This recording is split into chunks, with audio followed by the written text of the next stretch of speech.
ورکړی دی څنګه په لاره چې روان دی نو نیغ روان دی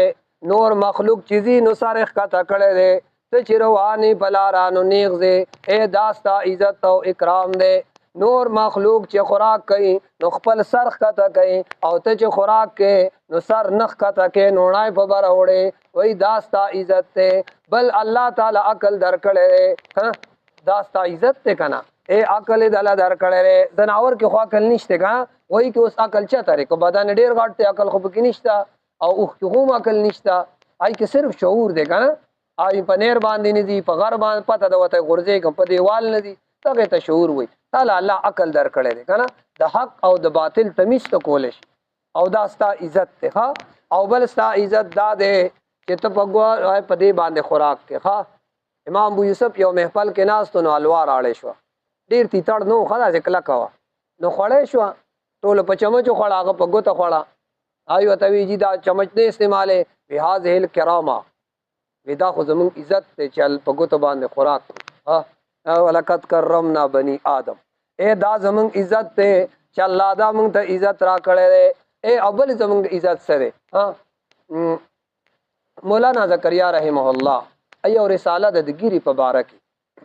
هغې کې یو روایت هغه ذکر کړی دی سندن هغه روایت ضعیف دی سند په اعتبار سره ضعیف دی هغه روایت دا دی سبحان من زین الرجال باللها وزین النساء بالزوائب حمدونه دی الله هغه ذات لرا نارینه په ګیره ښایسته کړی دی او زنانې په کمسو ښایسته کړی ده نارینه په ګیره باندې ښایسته کړی دی ګیره باندې ښایسته دی ښه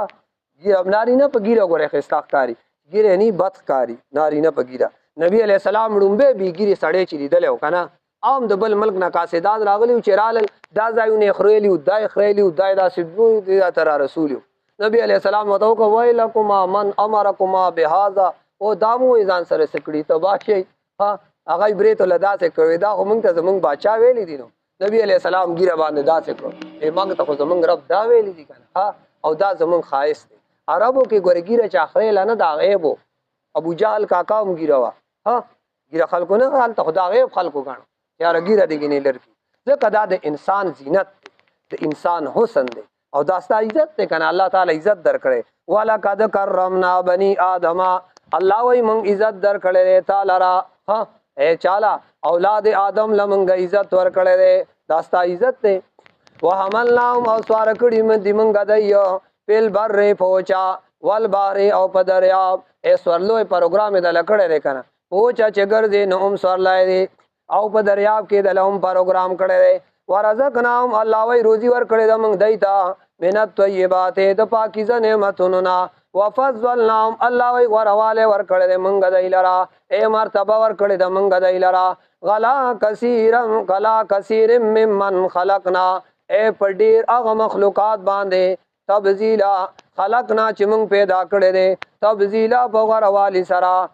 په تمام هغه مخلوق باندې الله وایي چې موږ پیدا کړي دي موږ دی له غوروالی ورکړی دی هلکه ته ټول کائنات کې الله ته د کائنات محور یې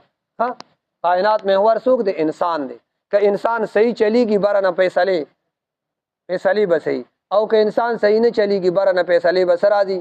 ټولې غلطې د کائنات محور انسان دی او انسان بیا د سره د اعمالو مناسب فیصله ده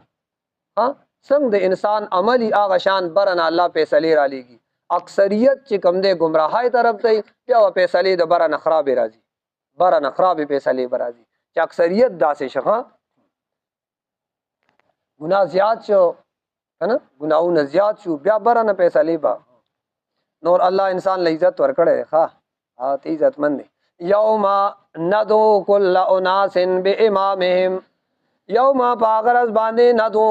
الله وایي چې موږ راوغواړو کل اناس هر یو ډله بامامهم سره د خپل مشر نه